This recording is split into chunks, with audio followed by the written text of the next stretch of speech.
and Oddworld.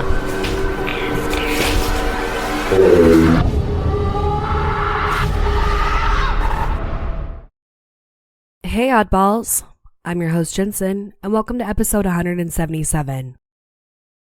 I have basically lost my voice, so I'm not going to sit here and be sick on the episode for you, so I have 4 spooky throwback stories for you guys to listen to. Enjoy! This comes from AmericanIdiotTV on Reddit.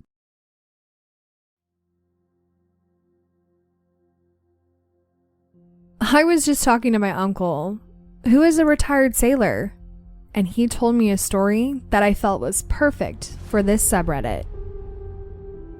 My uncle used to work on board the Great Lakes freighter, the SS Arthur M. Anderson, and they would haul iron, ore, and limestone across the Great Lakes.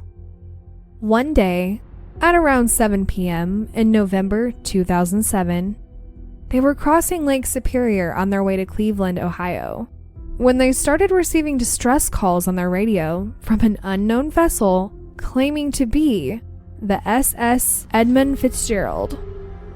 The SS Edmund Fitzgerald famously sank in 1975, taking all 29 crewmen with it.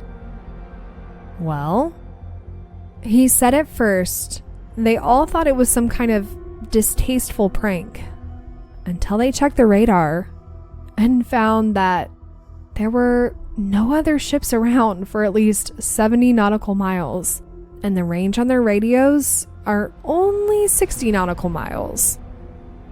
He said that the voice they heard from the radio described a heavy storm and high winds, and that they were having a hard time holding their own.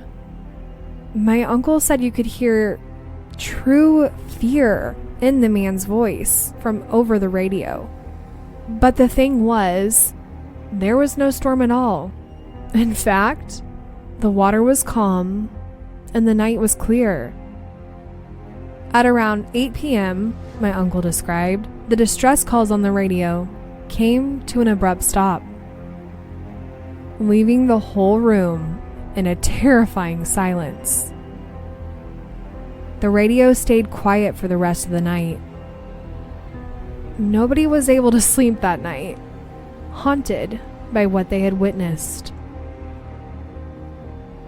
When it comes down to it, there is a sense of irony in this event, being as not only is the ship my uncle was on, the SS Arthur M. Anderson, the sister ship to the Edmund Fitzgerald, but it was also the last ship to make contact with the Edmund Fitzgerald in 1975 when she sank. Could my uncle and his shipmates have actually made contact with the ghost crew of the Edmund Fitzgerald? Or could there be another explanation to this event? We'll never know, but it made one of the creepiest stories I've ever heard.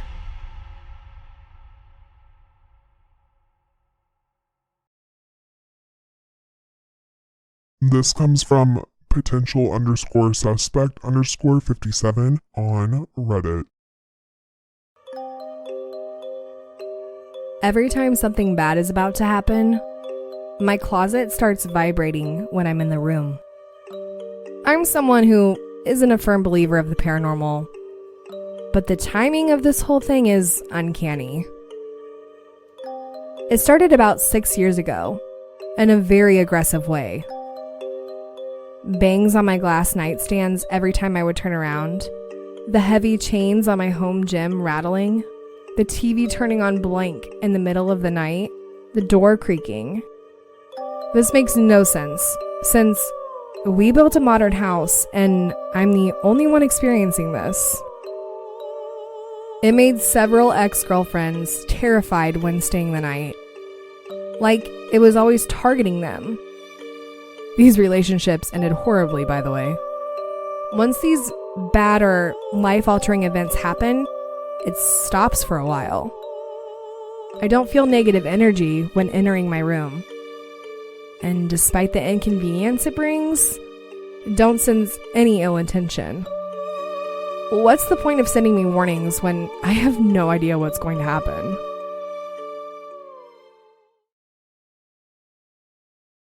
This comes from Wibbles4600 on Reddit.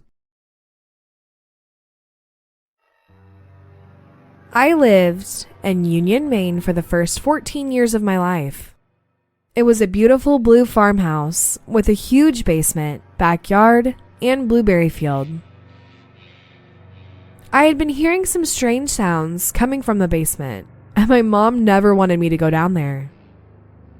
I let my mind get the best of me, and I decided to go down one day. My mom wasn't home, and I was there with my dog. So, little me took my dog down there with me, so I wasn't scared. I walked down the 13 stairs to the basement, and my feet hit the floor, my dog right on my tail. When you walk down the stairs, you can go left or right. If you turn left, there's a little room that was used as a bedroom for my older brother. If you turn right, that was the garage area where we would bring cars in to work on them, along with the wood stove and the boiler room. Stacked along the wall was nothing but wood we would use for heat. I remember walking around the area barefoot, and I stepped on a nail. I screamed in pain and wobbled my way up the stairs and tried to pull it out when my mom came home and found me in a pool of blood. We bandaged up my foot, and I was sent outside to play while my mom spent the afternoon sweeping up the basement. A few days later, I wanted to go down again, so I did. Once again, I brought my dog with me. This time, I made sure to wear shoes. I made it over to the boiler room when I heard a small moan. That's when my dog started to freak out. He was growling, with the hair standing up on the back of his neck. He was as nervous as I was. I panicked and once again ran back upstairs. I spent days wanting to figure out what was down there, but gave up for a while. One night, I was lying in bed, and you know when you're almost asleep and you get jumped awake?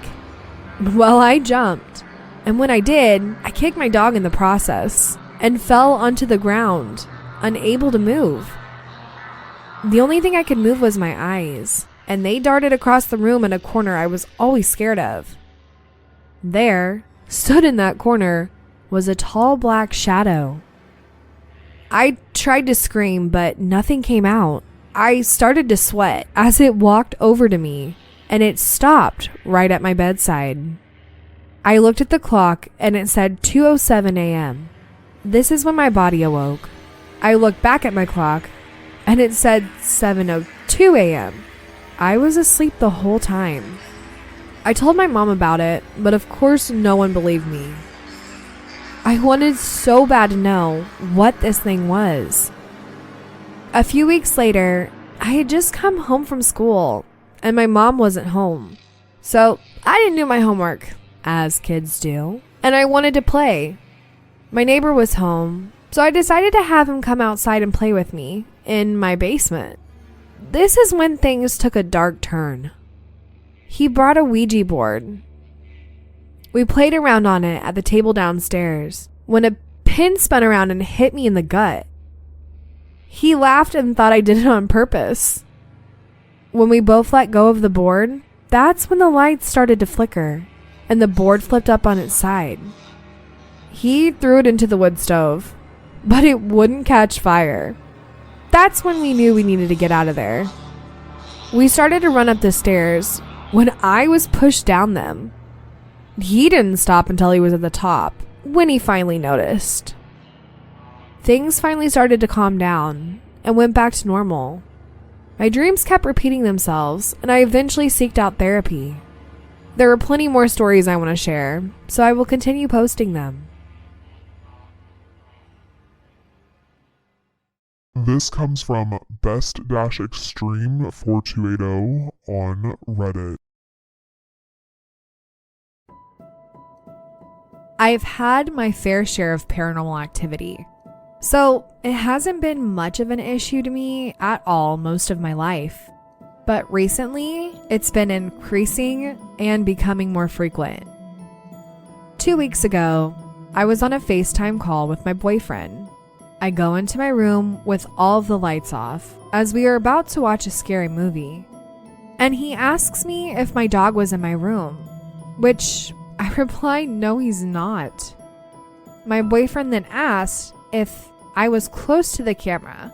I replied no again because I was sitting back eating my food. He says to get up and turn on the lights. So I do. And then I turn them back off. I do this twice. He tells me after that, something else is in the room with me. So I laugh about it, but leave the lights on just in case. And behold, I see something duck behind the bed. So I leave the room in a panic. And he tells me he saw a monkey's face near the edge of my bed, getting closer the more that we talked. And eventually, it was very close to my camera, just looking and moving its head around at the time that I had gotten up to turn on the lights.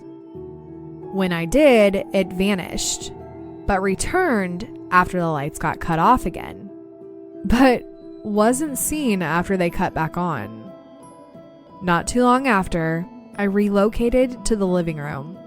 I heard running past my head and got up in a panic again, but nobody was there. Fast forward a few days, and a volleyball rolls down the hall. Shampoo falls off the shower ledge, and the floorboards creak. I'm not sure why the spirit is getting so bold. We haven't had problems until the start of August. Can anyone give me advice or help to bring the encounters down or calm the spirit once again?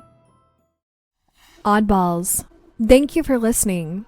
And if you enjoyed today's episode, don't forget to leave 5 stars or thumbs up on whatever podcast platform you listen on. If you have any comments for this episode, comment below or head over to Instagram and comment on this episode's preview. To submit a story or for more information, go to itsanoddworldafterall.com.